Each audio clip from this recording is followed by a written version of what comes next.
नमस्कार। उत्तर प्रदेश के विधानसभा चुनाव 18 महीने के आसपास दूर रह गए हैं। 2027 की शुरुआत में उत्तर प्रदेश में विधानसभा के चुनाव होंगे और आप सब लोग जानते हैं कि उत्तर प्रदेश के विधानसभा चुनावों का महत्व लोकसभा चुनाव के बाद दूसरे नंबर पर है। इसके विधानसभा चुनाव में 403 विधायकों का फैसला होता है और इसी के साथ 30 से अधिक राज्यसभा की सीटें भी डिसाइड की जाती हैं और 80 लोकसभा सीटें जो हैं उनका भी ट्रेंड आसानी से जज किया जा सकता है।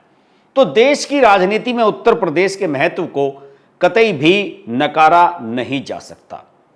अब सभी पार्टियां तैयारी में जुट गई हैं, लेकिन दो पार्टियां मेन रूप से फ्रंट पर रहने वाली हैं, सब लोग जानते हैं।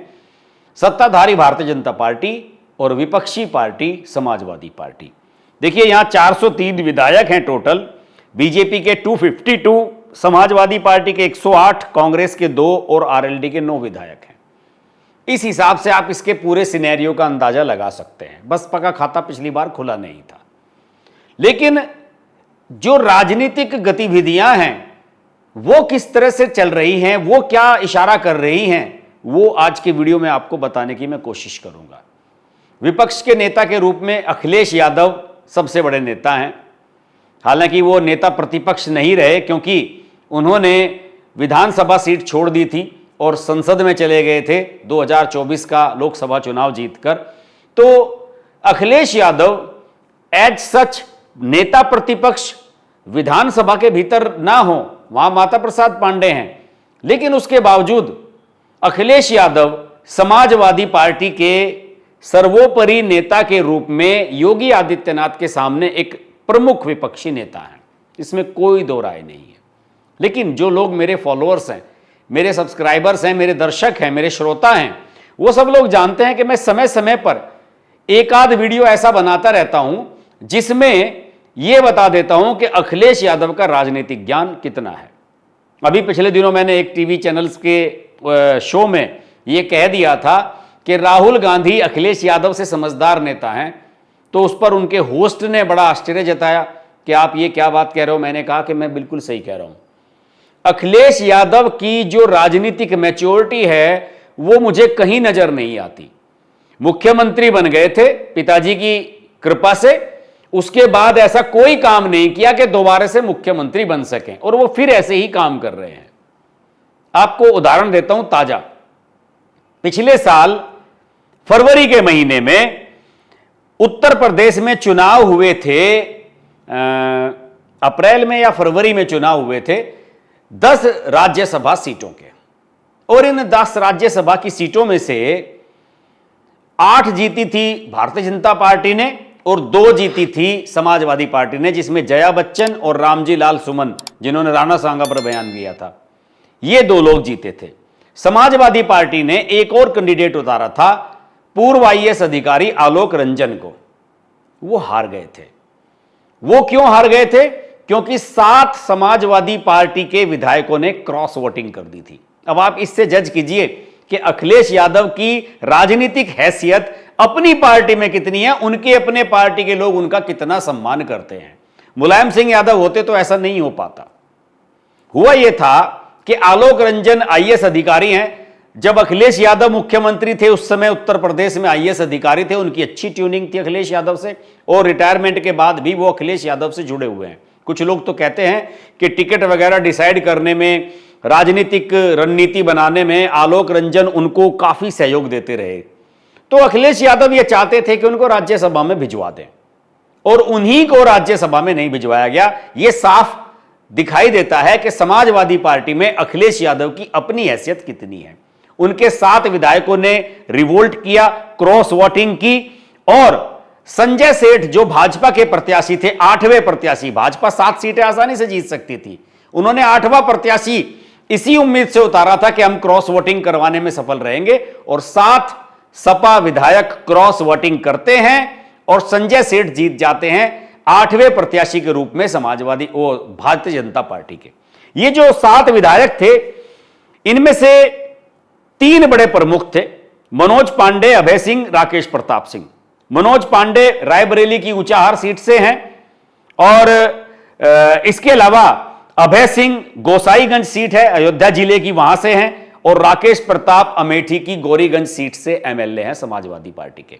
इन तीनों को अभी 2-3 दिन पहले अखिलेश यादव ने पार्टी से निकाल दिया। उसी के बाद मैंने ये वीडियो बनाने का फैसला किया। मैंने कहा यार, चुनाव तो हुआ था 14 महीने पहले, और अब जून में निकाल रहे हैं अखिलेश यादव इन तीनों को अपनी पार्टी से। इसका क्या मतलब है? शायद उपचुनाव से बचना चाहते हैं कि अब उपचुनाव नहीं होंगे क्योंकि 18 महीने ही दूर है, लेकिन वो गलत फहमी में है। 18 महीने दूर हो या ना हो, अभी केरल की सीट है, नीलांबुर सीट, उस पर उपचुनाव हुआ है, जबकि वहां पर अगले साल की शुरुआत में चुनाव होने वाला है विधानसभा का। तो उपचुनाव तो अगर वो पार्टी से निकाले जाएंगे, उनकी सदस्यता जाएगी, तो उपचुनाव तो होगा।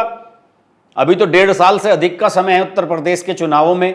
तो अखिलेश यादव राजनीतिक गलतियां कर रहे हैं, इन्हें कायदे से निकालना ही नहीं चाहिए था।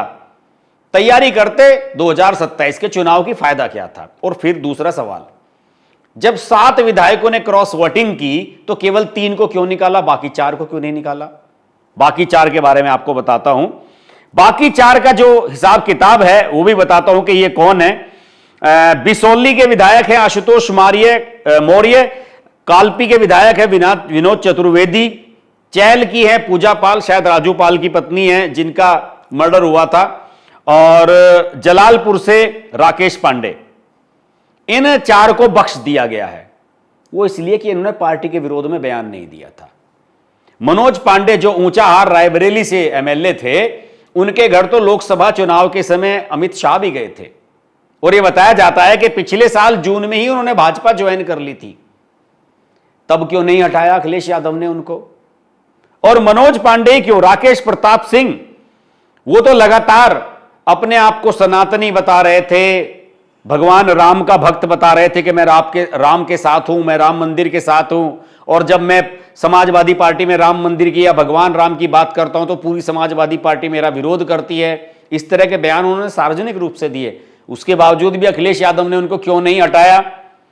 तो इसमें आप एक टिपिंग पॉइंट समझ सकते हैं कि अमित शाह से मिलने के लिए इसी साल अप्रैल के महीने में ये तीनों विधायक दिल्ली आए थे। उसके बाद शायद अखिलेश यादव को उनकी पार्टी के लोगों ने कहा कि भैया इनको तो अब निकाल देना चाहिए।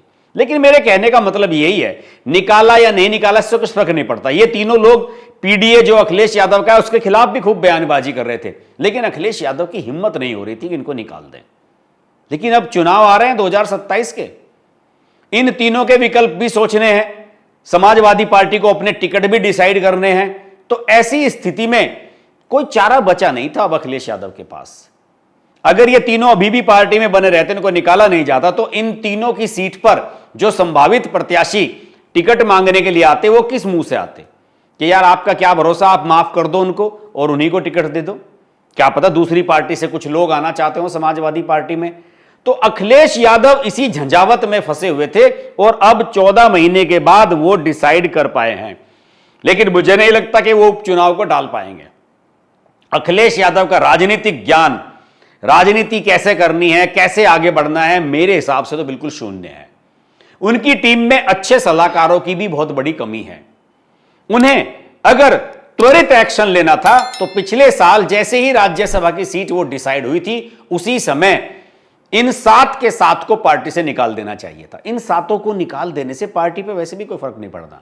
कोई आपकी सरकार नहीं जा रही, कोई आपका बहुमत नहीं जा रहा है, फर्क क्या पड़ रहा था? आप क्यों इन्हें सिर पर ढो रहे हैं? और जो बाकी 4 हैं उनको भी आपने क्यों बख्शा है? अगर उन्होंने क्रॉस वोटिंग की थी तो गुनाहगार तो उतने ही थे। अब केवल यह कह देना कि साहब वो पार्टी के खिलाफ कुछ नहीं बोल रहे हैं, चुपचाप बैठे हुए हैं, इस लॉजिक को कोई नहीं मानेगा। लेकिन अखिलेश यादव है, उनकी राजनीति ऐसे ही है, इनकी राजनीतिक मैच्योरिटी कुछ नहीं है। और आज मैंने देख रहा था टीवी पर बयान दे रहे थे, और बीजेपी की सरकार जाने का ख्वाब देख रहे थे। वो सिर्फ ख्वाबों में बीजेपी को हराने की कोशिश कर रहे हैं, प्रत्यक्ष रूप से हराने की कोशिश नहीं कर रहे हैं। और उनकी बदकिस्मती ही कहूंगा मैं कि उनके सामने योगी आदित्यनाथ जैसा सशक्त नेता बीजेपी के पास है। बीजेपी में भी कई बार बात चलती है योगी आदित्यनाथ को हटाने की, उनको बदलने की, लेकिन यह बात बीजेपी हाईकमान भी समझ गया है कि अगर आपने योगी आदित्यनाथ को टच भी किया तो बीजेपी धड़ाम से गिर जाएगी उत्तर प्रदेश में और तुरंत समाजवादी पार्टी सरकार बना लेगी। यह बात हकीकत है। यही वजह है कि अखिलेश यादव बार बार योगी आदित्यनाथ, उनके प्रशासन इन पर सवाल उठाते रहते हैं कि किसी तरह हाईकमान की नजर में योगी आदित्यनाथ की छवि को खराब किया जाए, लेकिन ऐसा हो नहीं रहा है।